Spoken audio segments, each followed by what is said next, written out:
Hello नमस्कार, एक बार फिर से मैं मुकेश आप सभी के सामने उपस्थित हूँ। आज इस क्लास में हम हिस्ट्री का एक चैप्टर जो कि बौद्ध धर्म है उसी को कवर करेंगे। आइए बात करते हैं बौद्ध धर्म के बारे में। बौद्ध धर्म की बात करें तो बौद्ध धर्म के संस्थापक हमारे गौतम बुद्ध है। गौतम बुद्ध ही एक ऐसे व्यक्ति है जिनका मानव प्रतिमा पूजी गई इस धरती पर। ठीक है, ऐसे तो पूजा तो भगवान की होती है, लेकिन हमारी बात की मानव की, तो मानव में सर्वप्रथम किसकी प्रतिमा पूजी गई तो वो हमारे गौतम बुद्ध थे। ठीक है, अब गौतम बुद्ध के बचपन के बारे में बात कर लेते हैं। गौतम बुद्ध का बचपन का नाम क्या था? सिद्धार्थ था। सिद्धार्थ उनके बचपन का नाम था। इनके अन्य बहुत सारे नाम है, जैसे कि शाक सिंह, शाक्य मुनि, तथागत, ये सारे इनके उपनाम है। गौतम बुद्ध के उपनाम है ये सारे, शाक्य सिंह, शाक्य मुनि और तथागत। इनको एशिया का प्रकाश पुंज कहा जाता है। प्रकाश पुंज से मतलब है मेरा ऐसा व्यक्ति जो कि समाज से बुराइयों को दूर करके अच्छाइयां स्थापित करता है। ठीक है, अब बात करते हैं प्रकाश पुंज। इसको इंग्लिश में कहा जाता है द लाइट ऑफ एशिया कहा जाता है। अब इनके माता की बात कर लेते हैं तो इनकी माता का नाम महामाया था, जो कि कोलीय गणराज से बिलोंग करती थी। अब इनके पिता के बारे में बात करें तो पिता इनके सुद्धोधन थे, जो कि शाक्य वंश से बिलोंग करते थे। उस समय पितृपक्ष प्रधान होता था, इसलिए आगे आयोग द्वारा हमसे अगर क्वेश्चन पूछेगा कि गौतम बुद्ध का वंश कौन था तो हम बताएंगे शाक्य वंश भी गौतम बुद्ध का हो गया। ठीक है, माता का तो उनका कोलीय गणराज था, लेकिन पिता का अगर पूछेगा तो शाक्य वंश था, इसलिए गौतम बुद्ध का भी वंश कौन था? शाक्य वंशी हो गया। ठीक है, जन्म की बात करें तो जन्म इनका लुम्बिनी वन में हुआ था, एक साल वृक्ष के नीचे। इनकी क्या हुआ कि इनकी माता जाती है अपने पीहर, तो उनको रास्ते में ही प्रेषक क्रिया होती है और साल वृक्ष के नीचे ही उनका जन्म हो जाता है। ठीक है, अब आगे बात करते हैं। जन्म के 7 दिन के अंदर इनकी माता की मृत्यु हो जाती है। तो अब इनका लालन पालन जो करता है इनकी मौसी, जिनका नाम है प्रजापति गौतमी, करती है। ठीक है, अब इनके जन्म का प्रतीक कमल है। गौतम बुद्ध का जब जन्म हुआ था उसका प्रतीक क्या था? कमल हुआ था। और गर्भावस्था में आने का प्रतीक हाथी है। हाथी क्या है? उनके गर्भावस्था में आने का प्रतीक। ऐसे ही घोड़ा उनका कंथक और सारथी चना है। ये भी आयोग द्वारा कई बार क्वेश्चन पूछ दिया जाता है। पाली वंश के मुताबिक माना जाता है कि जब गौतम बुद्ध का जन्म हुआ था उसी समय उनके घोड़ा कंथक और सारथी चाना का भी जन्म हुआ था। ठीक है, अब आगे बात करते हैं। इनकी गौतम बुद्ध की 16 साल में शादी कर दी गई। इनकी पत्नी का नाम यशोधरा है। ठीक है, यशोधरा गौतम बुद्ध के पत्नी का नाम है। शादी के 12 साल के अंदर ही उनका एक पुत्र जन्म होता है, जिसका नाम क्या है? राहुल है।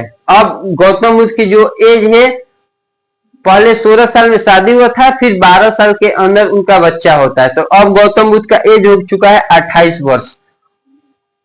अब आगे कुछ आपको बातें बताते हैं।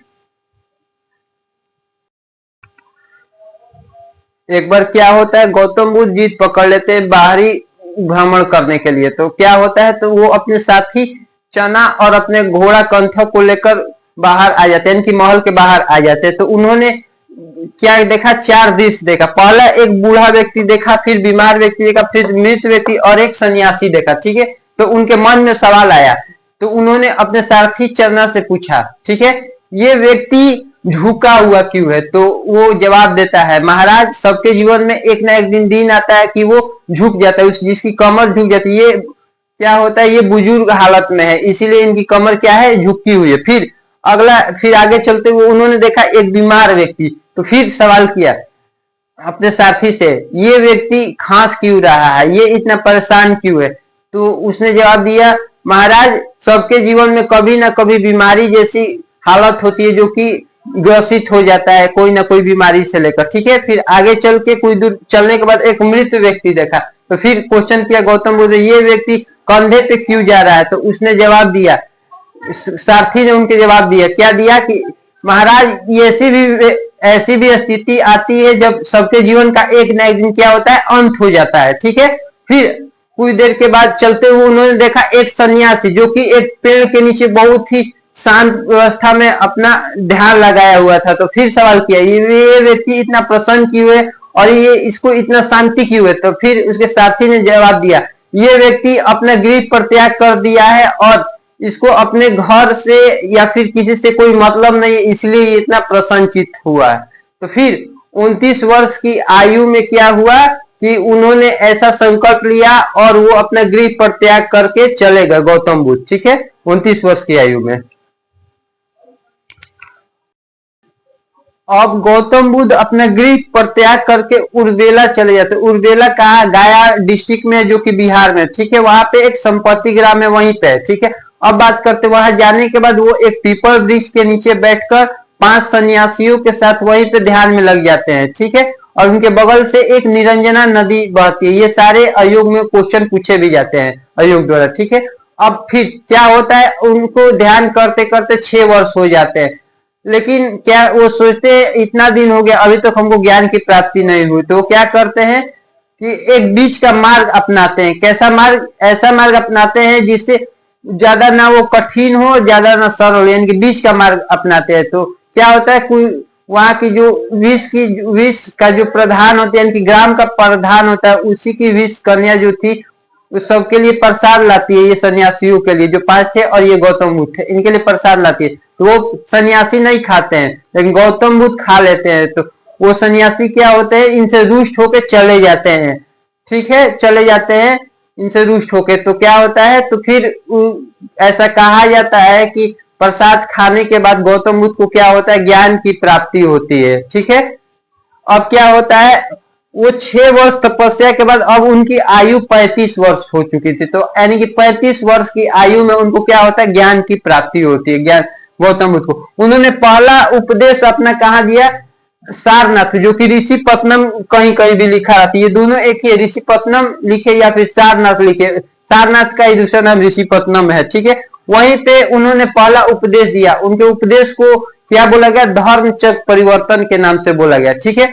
अब फिर अंतिम उपदेश भी होगा, तो अंतिम उपदेश उन्होंने कहा दिया